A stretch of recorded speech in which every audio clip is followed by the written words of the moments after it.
자, 수능시험을 분석할 때 오답률과 정답률이라는 게 있습니다. 오답률이 높다는 말은 여하튼 문제가 쉽다, 어렵다, 어려워진다는 말이고, 네. 그래서 이제 오답률 그래프를 보여드릴 텐데, 이걸 분석할 때 지표입니다.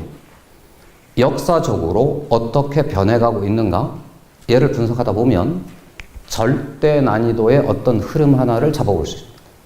다음, 작년도 대비 변화를 보고 나면 올해 대비 내년에 관해서 어떤 마인드로 접근해야 되는지가 나타납니다. 우리 애들은 지금 올해 치렀던 선배들의 수능시험 그 문제를 풀었을까 안 풀었을까도 궁금해지는데요. 여하튼 깊은 생각이 있었던 2학년 친구들을 대략 150명 정도의 상위권 학생들을 대상으로 동일한 날 3시간 뒤에 문제가 오픈되자마자 저희 실시간 수능 한번 치러봤습니다. 그걸 치러보면 절대 난이도라는 것을 추출해 볼 수 있습니다. 무슨 말이냐? 수학시험 전에 뭘 보죠? 국어 보죠. 이게 체감 난이도를 아주 결정적으로 규정하게 되어 있습니다. 수험생들의 체감 난이도 하고 문제 자체의 절대 난이도가 살짝 달라요. 절대 난이도를 평가하자면 1. 사전에 아무것도 하지 말 것. 그 다음 그 친구의 가장 좋은 컨디션 때 볼 것. 3. 심리적으로 덜 흔들릴 때 볼 것. 그러면 절대 난이도를 측정할 수 있어요. 수능시험장에 딱 들어가잖아요. 절대 난이도를 측정할 수가 없어요. 즉 쉬운지 어려운지를 측정할 수가 없다고. 체감 난이도라고 그러죠. 그러니까 네, 체감 난이도는 그럼 뭐가 일정하느냐? 1. 심리. 심리 아시죠? 난 다 맞아야 돼. 나 1등 꼭 먹어야 돼. 이런 친구하고 나 그냥 수학 애초부터 포기했으니까 쿨하게 찍자. 이 사이에 상당한 간극이 생깁니다. 두 번째입니다. 그 직전에 뭘 했나? 이번 국어 어렵다고 그랬죠? 그놈의 국어 때문에 문과의 수학 이 정답률 자체가 정답률 자체가 상당히 떨어진 효과가 생겨났습니다. 이따가 보여드리겠습니다. 등급컷은 다 아시죠? 등급컷 점수가 아무리 몇 점이라고 읊어대도 내년에 등급컷이 올해랑 같으리란 보장이 없죠. 다음, 공부하는 내 입장에서 보면 92점이 1등급이야라는 말을 들었어요. 의미가 없어요. 그러면 도대체 1등급을 결정한 그 문제 뭐지? 나는 이거 맞힐 수 있나? 이걸 찾아봐야 되겠죠. 마지막, 우리는 1등급을 먹고 싶어요? 만점을 먹고 싶어요? 다시, 다 깨기로 했어요. 다시. 우리는 1등급이 목표예요? 만점이 목표예요? 네, 이렇게 다르다. 나는 수학을 잘 못해. 태어나기 그렇게 태어난 걸 어떻게 해? 열심히 노력해도 만점이 안 될 것 같아. 1등이 목표야. 인정될 목표야. 난 자신 있어. 난 진짜 할 수 있어. 잘 타는 것 같아. 만점이 목표일 수도 있겠죠? 네, 이건 목표에 따라서 공부 방식도 달라질 수 있다는 것을 말합니다. 뒤에 1등급이 목표인 자와 만점이 목표인 자가 어떻게 다르게 공부하는지도 소개하겠습니다. 자, 마지막. 나는 2등급 목표야. 손세. 좋습니다. 그럼 우리는 따로 오는 걸로. 잘 보세요. 우리는 스타트 라인에 서 있어요. 물론 최저 기준 때문에 2등급만 맞아도 된다라고 생각하실지 모르겠으나 지금은 스타트 라인에 있습니다. 이것도 여쭤볼게요. 가형 기준 2등급하고 1등급하고 문제가 몇 개 차죠? 한 개. 네. 그 둘의 차이도 잠깐 보여드리겠습니다. 자, 그것들을 한번 집중 분석해 보겠습니다. 자료집에 이제 그래프가 나와 있는데요. 거기 지금 3개의 선이 막 겹쳐져 있죠? 네. 그거를 낱낱이로 한번 뜯어봤습니다. 자, 그래프를 보시면 이렇게 생겨봤습니다. 위쪽에는 파란 선이 한마디로 말하면 너 1등급이니? 라고 묻는 겁니다. 몇 개를 틀린다고? 지금 오답률이거든요? 그 위쪽으로 올라갈수록 어려운 문제인 거예요. 네. 나형 기준 1등 컷이 몇 점이라고 지금 언론에 나오죠? 88. 4점짜리 몇 개를 틀린 거? 3개. 보이시죠? 저 위에 세 점? 점 찍힌 거 보이시죠? 문제는 세 개를 내가 틀렸어요. 그럼 나 1등급이에요? 2등급이에요? 1등급이죠? 네 개를 틀렸어요. 몇 등급이죠? 2등급이죠? 그럼 그 격차가 어디 있는지를 보는 게 핵심이에요. 봤더니 저 보라색 보이시나요? 몇 번입니까? 20번. 최고난도 문제는 21, 29, 30이었는데 1등급 컷을 결정한 문제는 몇 번이라고? 20번. 지금 나형하고 있습니다. 네. 다시 세 문제는 틀릴 수도 있다. 1등급을 목표로 한다면, 그렇다면 나는 반드시 몇 번은 맞히고 있어야 했다고? 20번. 저 20번이 무엇인지를 잠깐 봐둬야 될 주제. 자, 작년하고 비교해봤습니다. 올해 수학도 어려웠다고 그러죠? 절대 난이도가 어렵다고, 체감 난이도가 어렵다고. 체감이 일단 애들이 기록해 준 거니까. 보시다시피 검정색 선은 작년 수능이고요. 빨간색 선이 올해 수능입니다. 느낌이 오시죠? 빨간색 선이 검정색 선에 비해서 쫙 올라가 있죠? 어디가 특별히 올라가 있습니까? 네, 20번하고 29번. 그러면 난이도가 상승했잖아요? 1등급 컷은 올라갈까요? 내려갈까요? 난이도, 문제 어려워졌다 쳐요. 1컷이 올라가요? 내려가요? 내려가죠? 작년에는 2문제, 올해는 3문제, 이렇게 어려운 시험이 되었습니다. 그럼 1컷 자체가 그냥 조정되는 거예요. 되시죠? 다시. 나는 1등급을 먹고 싶어요. 92점이 목표예요? 88점이 목표예요? 다시. 우리는 올해 수능을 치는 사람이 아니라고. 내년에 칠 거지. 우리 시험 지금 봤어요? 안 봤어요? 안 봤죠? 나는 1등급을 먹고 싶다고. 92점이 목표예요? 88점이 목표예요? 좋아요. 다시. 1등이 목표예요. 나형이에요, 나형. 1컷이 몇 점이었다고? 88. 나는 1등급을 먹고 싶다고. 88이 목표냐고? 92가 목표냐고? 좋아요. 이쪽 앞쪽에서 아주 현명하신 분이 대답을 하셨어요. 88점을 목표로 하다가 내년에 수능 쉬어지면 어떡하죠? 네, 그러니까 사실은 나의 목표 점수를 그런 식으로 정하는 게 아니다는 거예요. 해마다 달라진다. 작년 시험하고 올해 시험을 비교해보면 대체로 많은 애들이 이랬을 거 아니에요. 작년처럼 나온다면 했겠죠. 그러다가 저런 일을 확 만나는 거죠. 네, 그러지 않는다. 즉 난이도에 대해서 사전에 선입견을 갖지 말라고 돼 있어요. 그러나 어쨌든 여전히 지켜지는 원칙이 있어요. 항상 출제진들은 정상 분포를 만들어야 되기 때문에 27개는 나름 쉽게, 3문제는 많이 어렵게. 다시, 출제진들은 평균 점수가 올라가는 걸 좋아해요? 떨어지는 걸 좋아해요? 출제진들은 평균이 높아야 칭찬받아요? 떨어져야 칭찬받아요? 아니, 교육부 관료라고 여러분이 생각해 보시라고요. 국민의 정서상 평균이 높아지는 게 좋아? 낮아지는 게 좋아?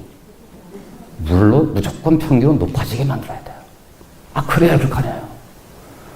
그러잖아요. 수학을 공포증을 하고 있는데. 점수만 잘 그게 아니고 평균은 어쨌든 높여서 국민들이 그래도 공부한 보람을 느끼게는 해준다. 대신에 등급은 다 갈라야 되겠죠. 그래서 출제진들이 얻어낸 절대적인 노하우가 생겼습니다. 27개를 쉽게 내요. 그럼 쫙 평균이 올라가면서 전 국민이 만족해요. 마지막 3문제로 컷을 정합니다. 이런 경향을 그들이 터득한 채로 3년이 지나가고 있습니다. 절대로 바뀌지 않는 현상입니다. 그럼 달라진 건 뭐냐? 작년보다 저 검정색에 비해서 또 저 빨간색이 상당히 높이 올라가 있죠. 어디가 높은지를 한번 봐보세요. 좀 전에 우리가 봤던 것처럼 20번도 높아졌고 29번도 높아졌는데 더 높은 게 또 있죠. 어디가 높아요? 18번. 18번이 이 격차가 상당히 높아져 있죠. 사실은 20번이 18번의 효과로 더 어렵게 느끼게 돼 있어요. 왜냐? 앞에서 쭉 오다가 어느 순간 갑자기 꽉 맞았다 이거예요. 그게 몇 번이라고? 18번. 그럼 이제부터 멘탈이 흔들리기 시작해. 그러다가 19번은 조금 쉬워졌죠? 근데 비슷하죠? 20번으로 갔어요. 20번 문제는 뭐냐면 분수 함수를 가지고 점의 좌표를 가지고 식을 한번 세우고 나면 그 식으로 모든 걸 풀 수 있게 만들어놨어요. 즉 2학년 친구들이 아무런 멘탈의 흔들림 없이 시험을 봤다면 정답률 자체가 지금에 비해서 거의 한 15%가량 더 높아질 수 있던 그런 시험이었는데 저 18번에 팍 맞고 나니까 18번 맞았나? 그게 아니지. 1교시에서 1교시에서 뭘 봤다고? 국어사 한번 1교시 끝나고 가방 싸고 간 친구들이 각 강의실마다 10명 이상씩 발산해들어요. 어쨌든 이런 시험을 딱 거치고 났더니 시험이 더 어렵게 느껴지는 거예요. 그 효과로 저 20번 맞아도 저런 현상이 벌어졌다. 그날 깊은 세계 안에 선생님들끼리 모여서 우리도 문제를 풀었겠죠. 근데 풀고 나서 저희들은 기사를 본 게 아니니까 작년하고 비슷한데? 고난도 문제를 오히려 작년보다 쉬운데? 이렇게 예측을 했었어요. 국어가 어려운 줄 몰랐다 이거지. 어쨌든 그 효과 때문에 저런 일이 벌어졌습니다. 그래서 문과 친구들인 경우는 반드시 고려해야 될 게 있습니다. 제가 작년도 설명회 때도 그랬는데요. 1교시 효과가 있기 때문에 국어는 반드시 120% 공부를 해야 된다. 저 수학 선생님이다마는 애들이 진짜로 항상 역사적으로 기록해오는 이 모든 체제가 특히나 문과, 국어, 수학에 비해서 어쨌든 수학을 100 공부한다면 국어는 진짜 자신의 실력이 감퇴되기 때문에 1교시 효과 때문에 120% 공부해야 된다는 이 원칙을 반드시 한테 전해주세요. 다음 18번하고 20번을 잠깐만 살펴보겠습니다. 자료실에 그 문제가 뭔지가 소개되어 있어요. 나형입니다. 66페이지.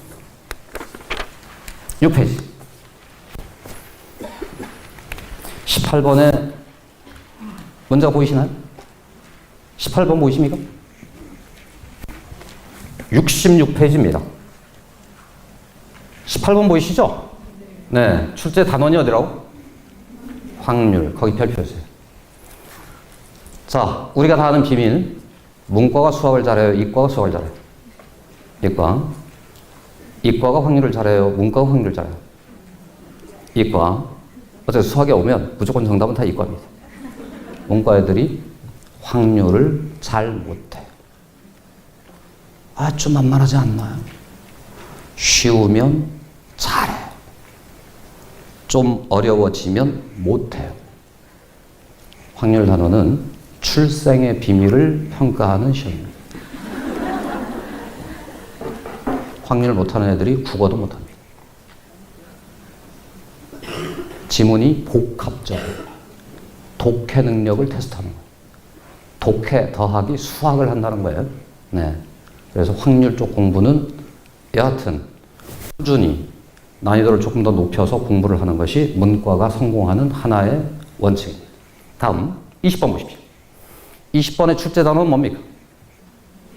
분수함수. 네. 분수함수를 가지고 그래프를 분석해서 좌표를 가지고 문제를 푸는 그런 문제입니다.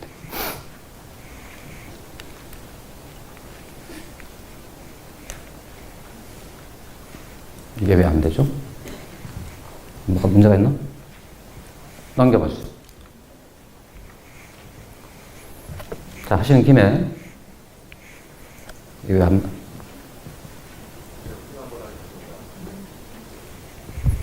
네, 보신 김에 자료집을 조금만 더 보겠습니다. 가형 가십시오.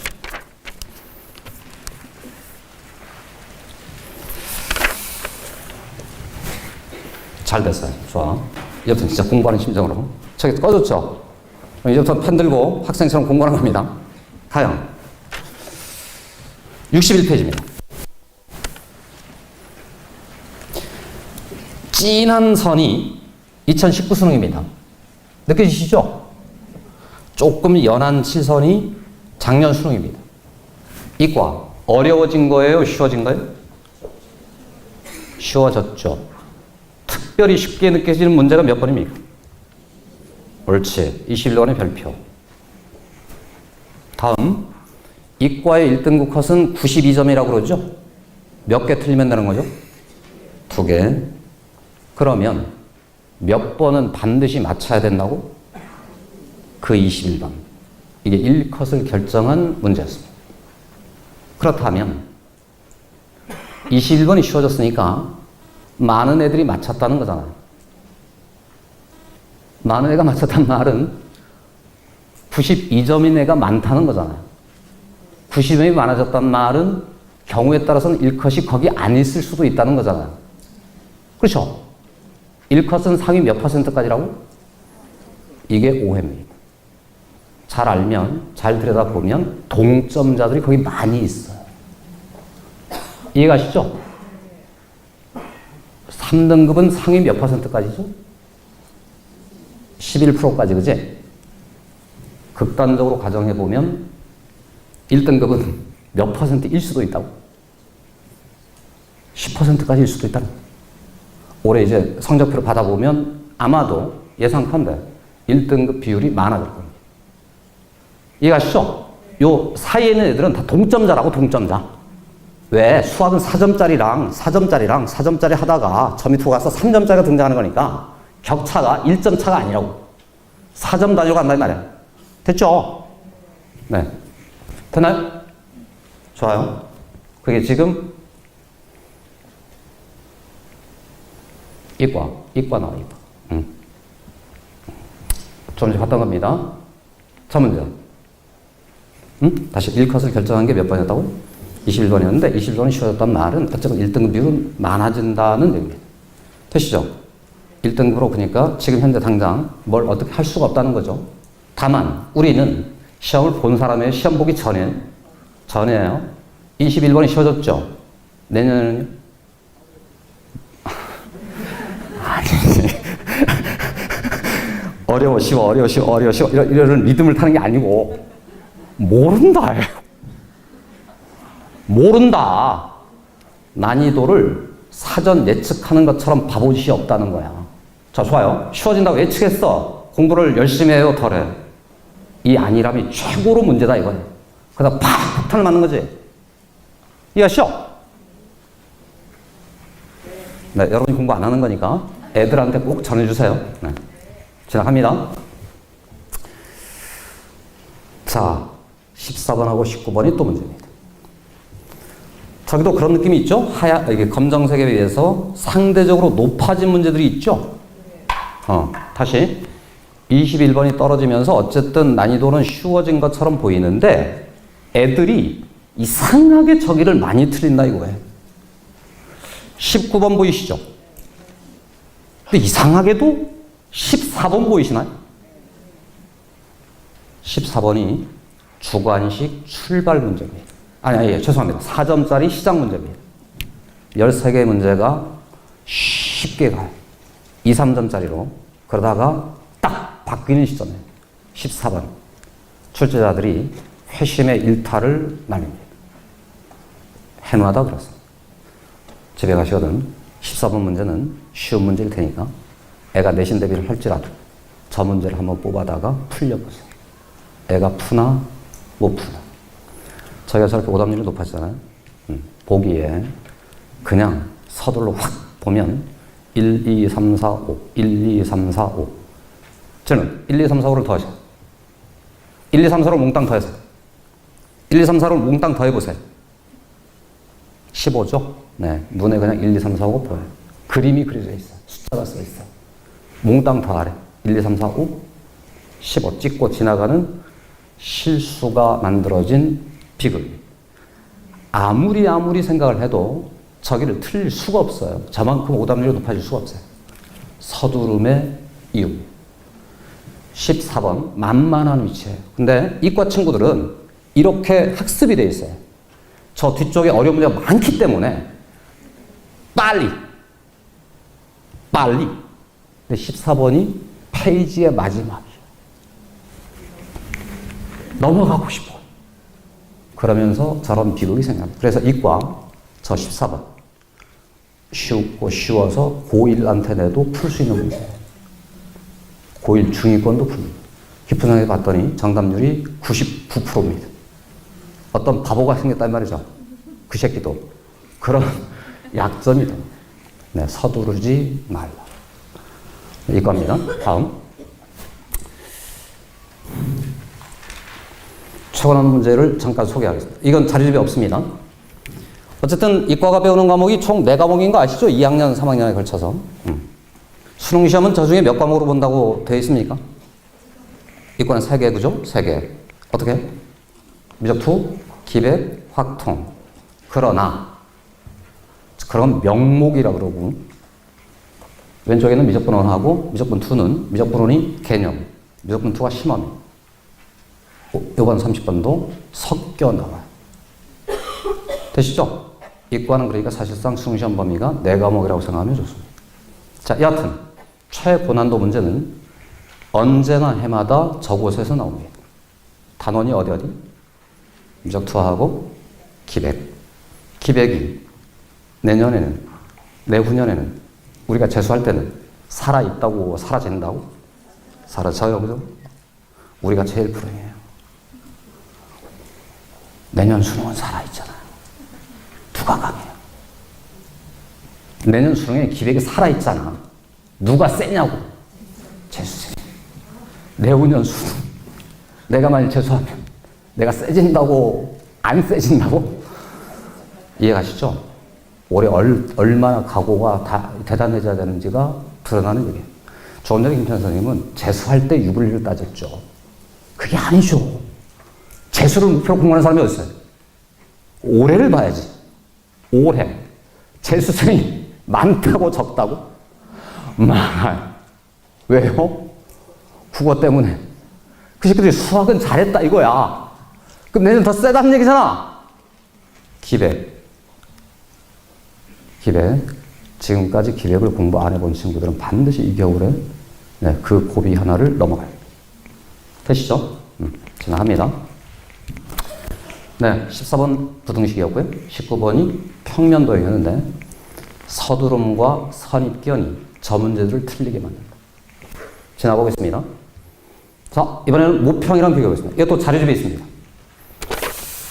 자료집에 67쪽. 우리는 내년에 모의평가를 몇 번 보죠?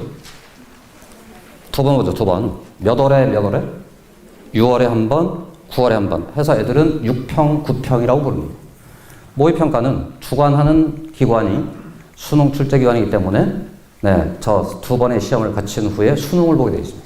중간중간에 교육청에서 치르는 학력평가라는 게 있는데요. 공부를 웬만큼 하는 친구들은 그 데이터는 다 무시합니다.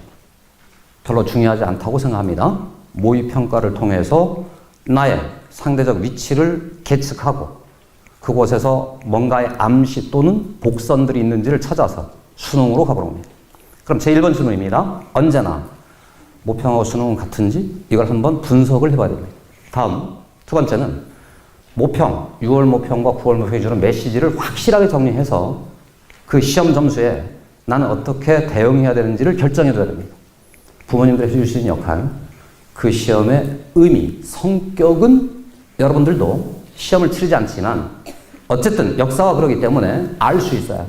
그럼 저걸 잘 정리해 두셨다가 애가 시험 성적을 딱 갖고 왔잖아요. 이걸 가지고 그냥 숫자 노름을 하지 마시고 이 시기에 본 이 시험은 수능과 어떤지 그다음 이 시험 데이터를 가지고 뭘 볼 건지를 결정해 두셔야 애한테 해줄 말이 조금 더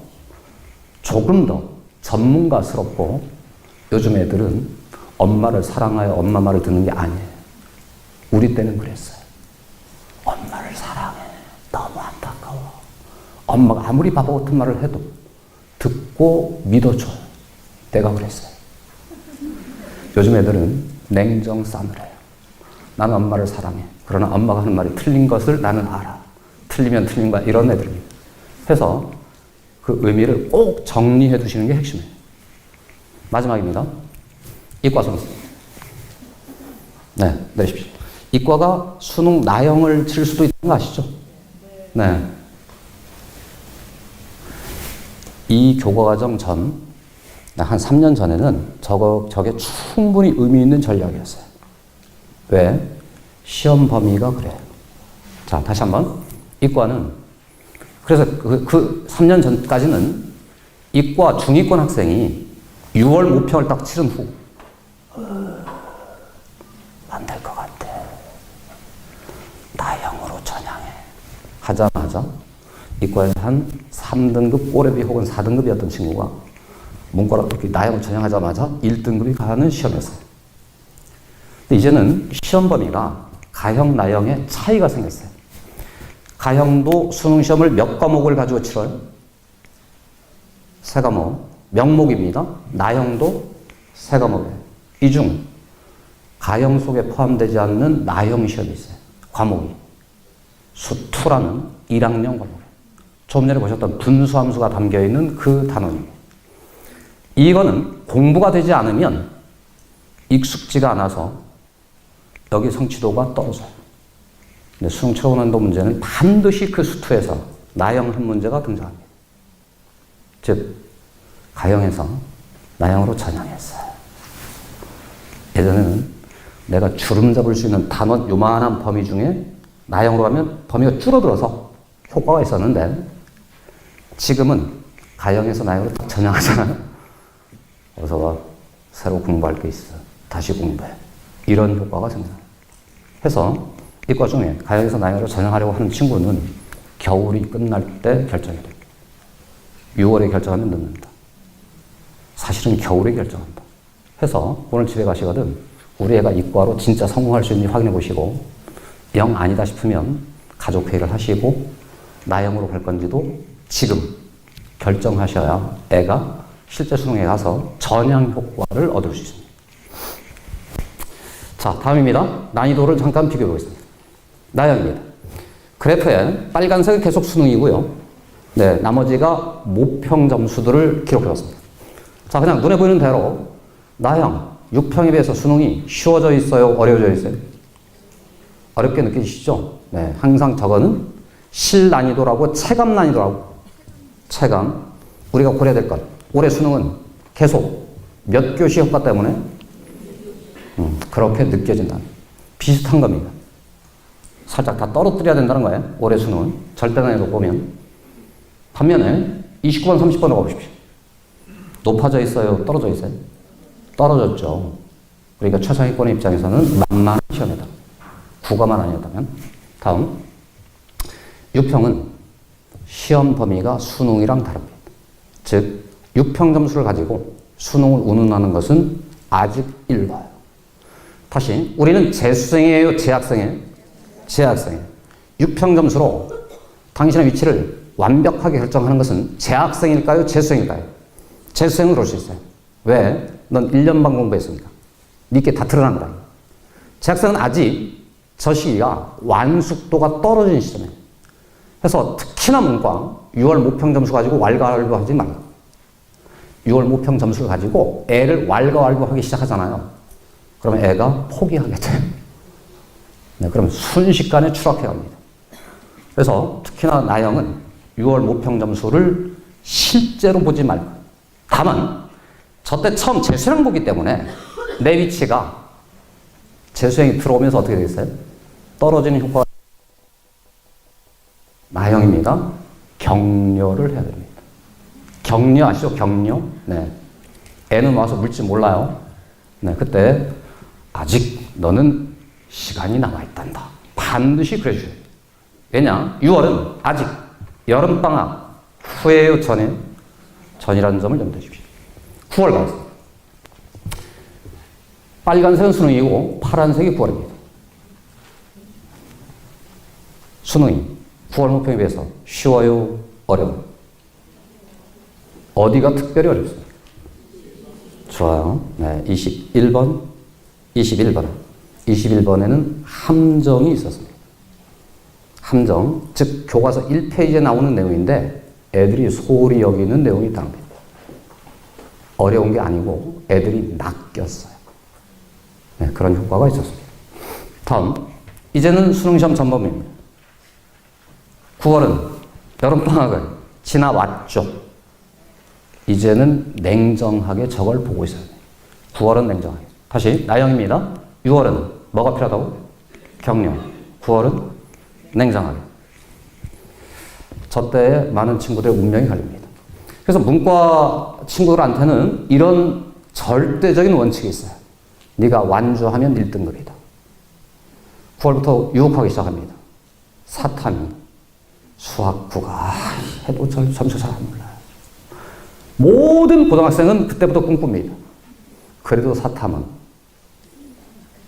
교양 과목이니까 열심히 하면 되겠지. 이해하시죠? 네.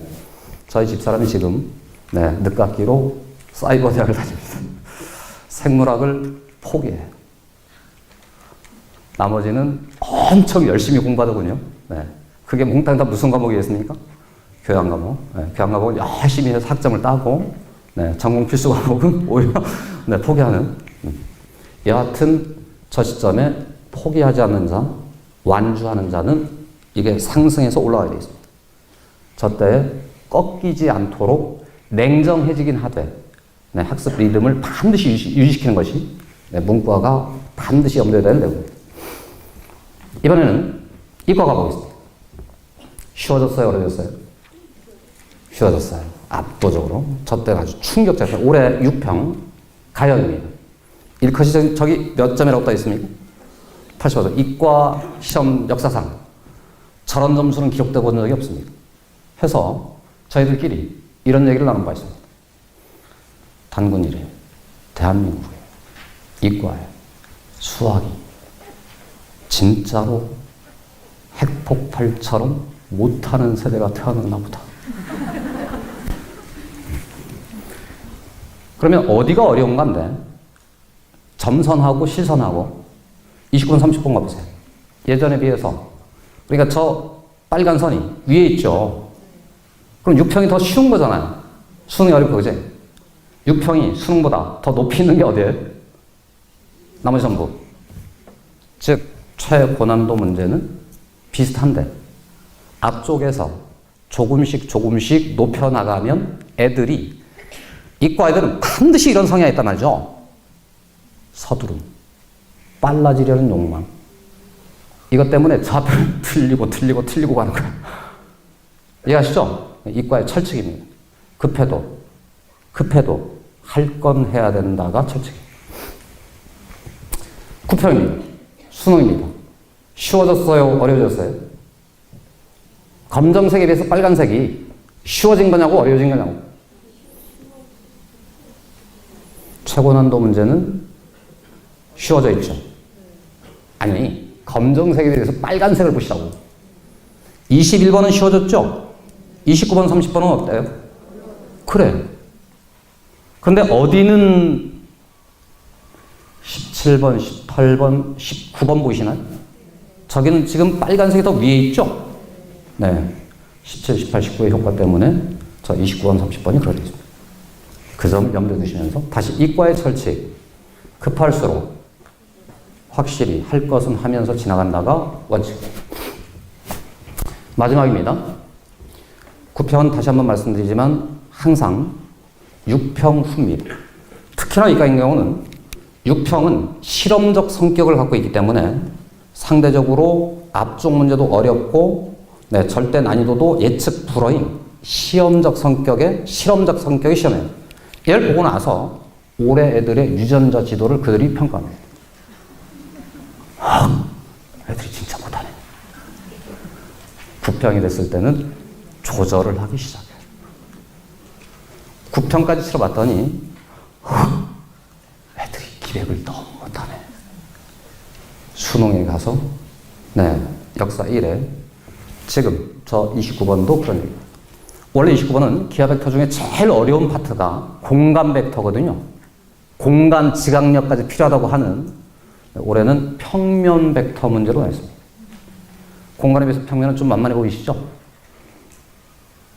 다시 공간 도형하고 평면 도형하고 비교하면 평면 도형이 쉬워 보이잖아요.